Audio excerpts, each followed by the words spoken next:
Hey, welcome back everybody. Today we're going to change out an evaporator coil.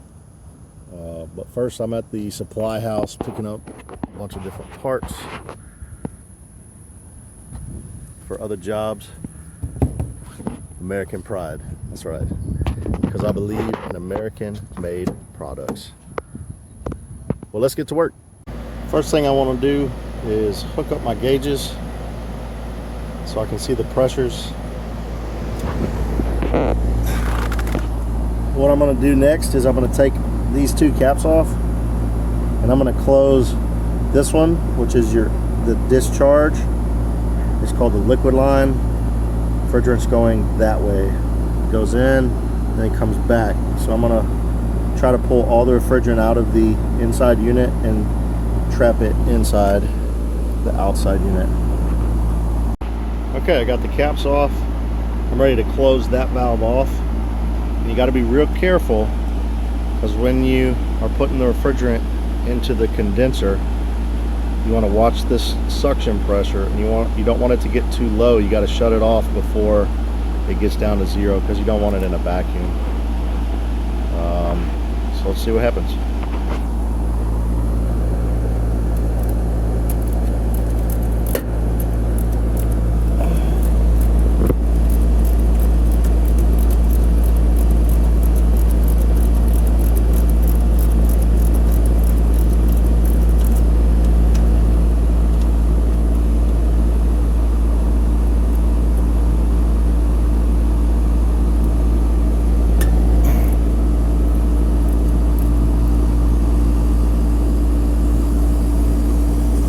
Okay, got it pumped down. We're going to go inside and replace the evaporator coil. All right, here's something you need to look for on your coils. These are all laid over, so no airflow can get through them. If you just have 10% of your coils just laid over, it's going to affect your cooling. When I came out here the other day, it was frozen solid, so we got it thawed out.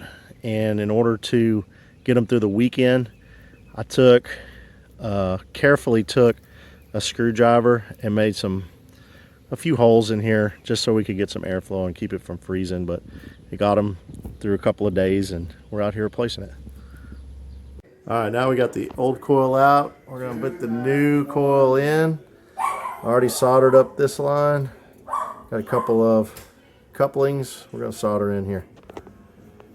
Okay, the evaporator coil's been soldered in, but anytime that you cut open the system, it's pulling moisture in, so you always want to change the liquid line dryer. Okay, and I'm about to use my torches to unsolder those connections. I'm going to pull out the Schrader that's inside there, unsweat these, and then I'll put the new one back in here after I clean up the copper a little bit, and we'll solder it back in. Boom! The new liquid line dryer soldered in. I replace that little piece of copper. 1, 2, 3 solders. And then of course, anytime you solder, I'm going to hook the gauges back up and pressure the system with nitrogen to leak check before we pull a vacuum. System's pressured with nitrogen. Now I'm going to show you a trick that an old timer showed me once. I'm using Pro Bubble spray leak detector, but I'm sure it's just Dawn soap and water mixed up together. So with pressure on the system, you want to spray your joints. Also, you want to make sure you clean these up when you're done. Okay, so you spray the joints, but here's the trick.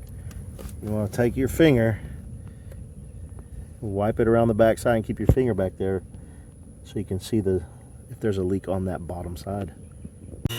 Okay, we were leak free at all my joints, and I checked all the other joints that I didn't mess with that were already there. Leak free. I'm gonna pull my vacuum, pull all that moisture and air out of the line sets, and then we will open the valves back up and watch her run. We'll test her out and see if we need to add a little or take a little away. Okay, system's running, pressures are looking good. Before I go, I'm going to give them a complimentary condenser wash. Always take care of your customers, because if you don't, somebody else will. And how about a shout out? Jonas, Zachary, and Elijah. What's up, my friends? Hope you enjoyed the video. Catch you next time. I'm out.